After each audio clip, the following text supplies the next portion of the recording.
അടുത്ത നമുക്ക് final account system എന്ന മൂന്നാമത്തെ മെത്തേഡ് നോക്കാം. Profit or loss of a dependent branch can also be ascertained by preparing trading profit and loss account. The account is also called as memorandum trading and profit and loss account. ഒരു dependent ബ്രാഞ്ചിൻ്റെ profit or loss അത് നമുക്ക് ഒരു trading and profit and loss account prepare ചെയ്താലും നമുക്ക് കണ്ടുപിടിക്കാൻ പറ്റും. അതിന് മറ്റൊരു പേര് പറയുന്നത് memorandum trading and profit and loss account. On preparing the account, opening stock, goods sent to branch, goods returned by branch, closing stock at branch, etc. are recorded only at cost price and not at invoice price. ഈ memorandum trading and profit and loss account prepare ചെയ്യുമ്പോൾ branch അക്കൗണ്ടുമായിട്ടുള്ള വ്യത്യാസം എന്ന് പറഞ്ഞാൽ opening സ്റ്റോക്കും അതുപോലെ തന്നെ goods send to branch, goods returned by branch, closing stock, ഇതിലൊക്കെയാണ് നമ്മൾ സ്റ്റോക്ക് റിസർവ് അല്ലെങ്കിൽ ലോഡിംഗ് ഒക്കെ വരുന്നത്. ഇതെല്ലാം നമ്മൾ കോസ്റ്റ് പ്രൈസിലാണ് റെക്കോർഡ് ചെയ്യുന്നത്, അത് അല്ലാതെ ഇൻവോയ്സ് പ്രൈസിലല്ല. Under this system also the head office prepares a branch account to record the regular transactions between the head office and the branch. ഈ സിസ്റ്റത്തിൽ ഹെഡ് ഓഫീസ് ഒരു അക്കൗണ്ടും കൂടെ പ്രിപ്പയർ ചെയ്യും, ബ്രാഞ്ച് അക്കൗണ്ട്.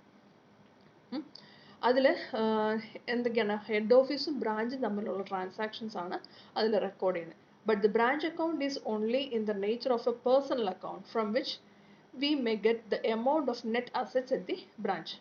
പക്ഷേ ഇതിൽ ബ്രാഞ്ച് അക്കൗണ്ട് എന്ന് പറയുന്ന ഒരു പേഴ്സണൽ അക്കൗണ്ട് മാത്രമായിട്ടാണ് പ്രവർത്തിക്കുന്നത്. അതിൽ നിന്ന് നമുക്ക് ബ്രാഞ്ചിലുള്ള മൊത്തം അസറ്റ് എത്രയാണെന്നുള്ളത് മനസ്സിലാക്കാം എന്ന് മാത്രമേ പറ്റുള്ളൂ. നമുക്ക് ഇലുസ്ട്രേഷൻ ചെയ്ത് നോക്കുമ്പോൾ കൂടുതൽ മനസ്സിലാകും. A Madras merchant has a branch at Delhi to which he charges out the goods at cost plus 25% profit.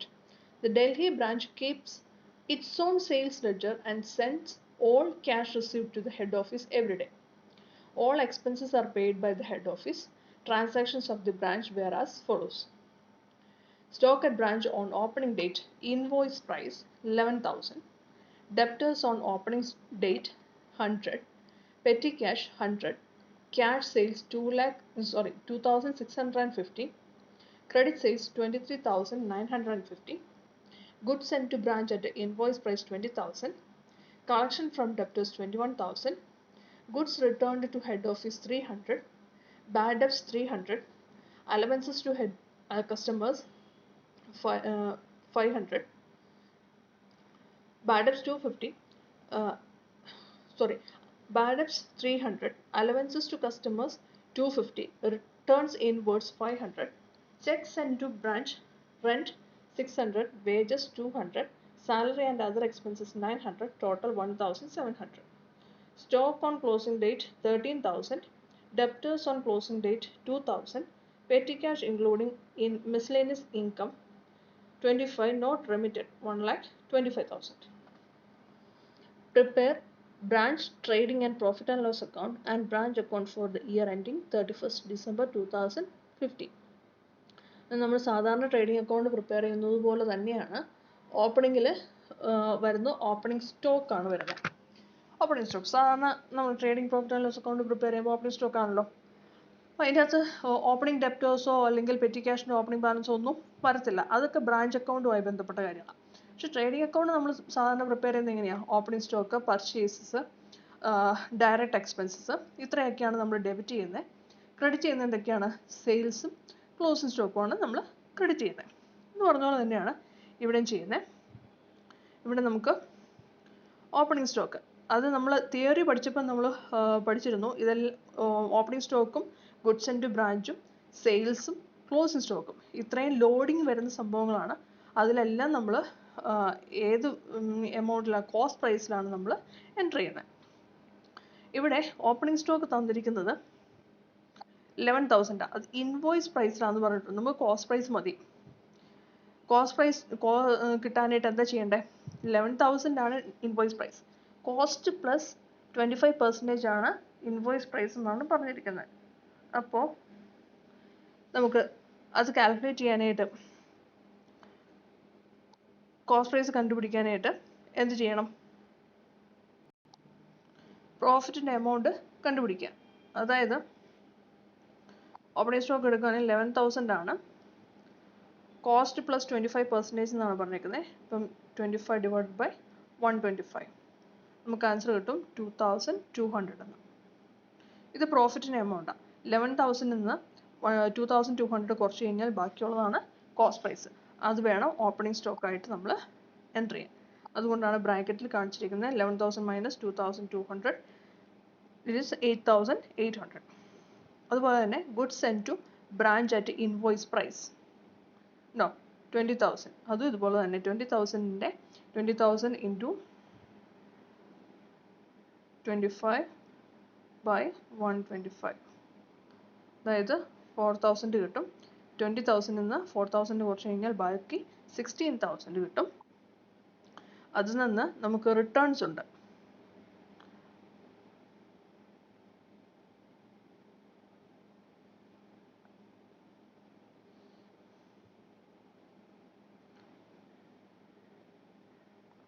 Goods return to head office, goods return to head office 300.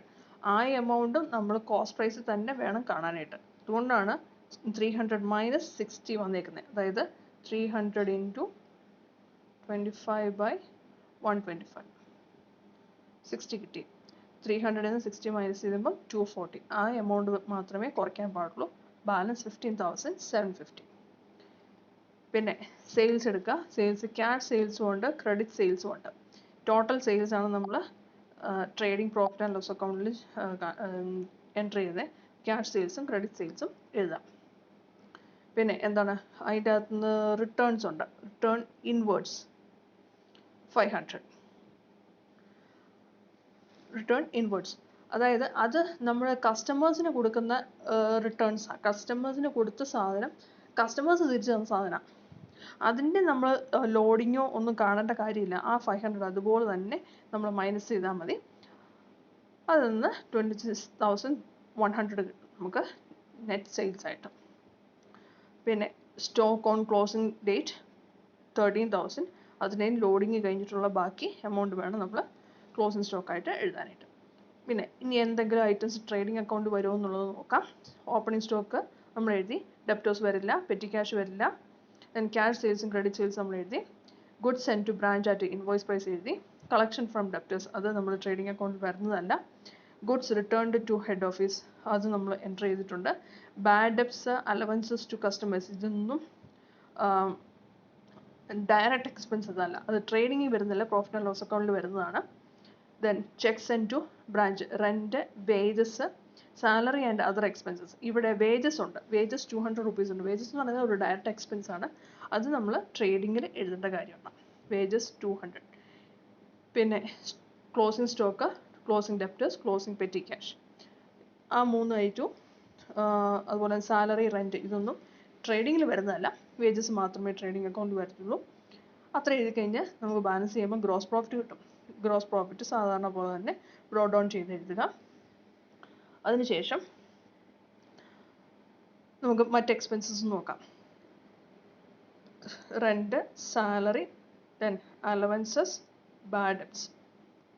മറ്റ് എക്സ്പെൻസസ് ഒന്നും ഇനി എഴുതാനായിട്ടില്ല. അതിനുശേഷം ബാലൻസ് ചെയ്യാൻ net profit കിട്ടും. Okay, അത് കഴിഞ്ഞ് നമുക്ക് ഒരു അക്കൗണ്ടും കൂടെ പ്രിപ്പയർ ചെയ്യണമെന്ന് പറഞ്ഞിട്ടുണ്ട്. Trading profit and loss account നമ്മൾ പ്രിപ്പയർ ചെയ്തു. ബ്രാഞ്ച് അക്കൗണ്ടും കൂടെ പ്രിപ്പയർ ചെയ്യണമെന്ന് പറഞ്ഞിട്ടുണ്ട്. ബ്രാഞ്ച് അക്കൗണ്ട് നമുക്ക് നോക്കാം.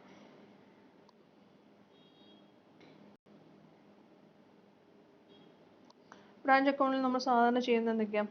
ഓപ്പണിംഗ് സ്റ്റോക്ക് എഴുതും, ഡെപ്റ്റേഴ്സ് എഴുതും, പെറ്റി ക്യാഷ് എഴുതും. ഇത് 3 ഓപ്പണിംഗ് ബാലൻസ്, അത് നമ്മൾ 3 എഴുതും. അതിനുശേഷം നമ്മൾ ഗുഡ്സ് സെൻഡ് ടു ബ്രാഞ്ച് എഴുതും.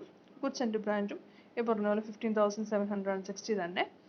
പിന്നെ മറ്റ് എക്സ്പെൻസസ്, അതായത് റെമിറ്റൻസ് ടു ബാങ്ക് എന്ന് പറഞ്ഞ് നമ്മൾ സാധാരണ എഴുതുന്നത്. ബ്രാഞ്ചിലെ എക്സ്പെൻസസ് മീറ്റ് ചെയ്യാൻ വേണ്ടിയിട്ട് ഹെഡ് ഓഫീസിൽ നിന്ന് ബ്രാഞ്ചിലേക്ക് എമൗണ്ട് കൊടുക്കുമല്ലോ. അതായത് 1,700 rupees. അതിൻ്റെ എൻട്രി കൂടെ എഴുതുക. ഇത്രയാണല്ലോ സാധാരണ നമ്മൾ ബ്രാഞ്ച് അക്കൗണ്ടിൽ പ്രിപ്പയർ ചെയ്യുമ്പോൾ നമ്മൾ ആദ്യം പഠിച്ച മെത്തേഡിൽ ഡെബിറ്റ് ചെയ്യുന്നത്. ഇനി ക്രെഡിറ്റ് ചെയ്യുന്ന ഐറ്റംസ് നോക്കാം. ക്രെഡിറ്റ് ചെയ്യുന്നതിനകത്ത് പ്രത്യേകം ശ്രദ്ധിക്കണം, നമ്മൾ ക്രെഡിറ്റ് സെയിൽസ് അല്ല എടുക്കുന്നത്, കളക്ഷൻ ഫ്രം ഡെപ്റ്റേഴ്സ് ആണ് എഴുതുന്നത്. അതുപോലെ തന്നെ ക്യാഷ് സെയിൽസും. Cash sales 2,650. ഇവിടെ ഡിജിറ്റ് ചെയ്തേക്കുന്നത് തിരിഞ്ഞു പോയതാണ്. 2,650 ആണ്. അതുപോലെ തന്നെ കളക്ഷൻ ഫ്രം ഡെപ്റ്റേഴ്സ് ആണ് എഴുതേണ്ടത്, അല്ലാതെ ക്രെഡിറ്റ് സെയിൽസ് അല്ല എഴുതേണ്ടത്. അപ്പം ബൈ ബാങ്ക് എന്ന് പറഞ്ഞ് അത് എഴുതി. പിന്നെ മറ്റ് ട്രാൻസാക്ഷൻസ് ഒന്നും തന്നെ നമ്മൾ ബ്രാഞ്ച് അക്കൗണ്ടിൽ വരുന്നതല്ല. ഒന്ന് ഓപ്പണിംഗ് സ്റ്റോക്ക് നമ്മൾ എഴുതി, ഡെപ്റ്റേഴ്സ് ഓപ്പണിംഗ് ഡെപ്റ്റേഴ്സ് എഴുതി, ഓപ്പണിംഗ് പെറ്റി ക്യാഷ് എഴുതി, ക്യാഷ് സെയിൽസ് നമ്മൾ ബ്രാഞ്ച് അക്കൗണ്ടിൽ എഴുതി, ക്രെഡിറ്റ് സെയിൽസ് ബ്രാഞ്ച് അക്കൗണ്ടിൽ വരുന്നതല്ല. Goods send to branch at invoice price അത് നമ്മൾ എഴുതിയായിരുന്നു കോസ്റ്റ് പ്രൈസിൽ. കളക്ഷൻ ഫ്രം ഡെപ്റ്റേഴ്സ് നമ്മൾ എഴുതി. Goods returned to head office എഴുതി. Bad debts allowances to customers ഇതൊന്നും ബ്രാഞ്ച് അക്കൗണ്ടിൽ വരുന്ന കാര്യമല്ല. പിന്നെ റിട്ടേൺസ് ഇൻവേർഡ്സ് അത് നമ്മൾ എഴുതിയായിരുന്നു. Then cheque send to branch നമ്മൾ എഴുതി. Stock on closing date, debtors on closing date, petty cash ഇത്തരം കാര്യങ്ങൾ എഴുതി. പെറ്റി ക്യാഷിൻ്റെ അത്രയും ക്ലോസിംഗ് ബാലൻസാണ്, അതും എഴുതി കഴിഞ്ഞാൽ പിന്നെ ബ്രാഞ്ച് അക്കൗണ്ട് അതായത് പേഴ്സണലിനും കൂടെ ചേർക്കുക, ബ്രാഞ്ച് അക്കൗണ്ട് ക്ലോസ് ചെയ്യുക. ബാലൻസ് പ്രോഫിറ്റായിട്ട് 9715 തന്നെ കിട്ടും.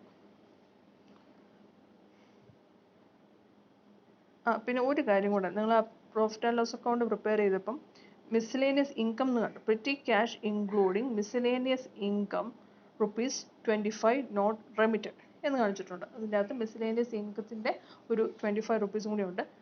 അത് മിസ്സലേനിയസ് ഇൻകം സൈഡിലായിട്ട് കാണിക്കാം. അത്ര മാത്രമേ ഉള്ളൂ.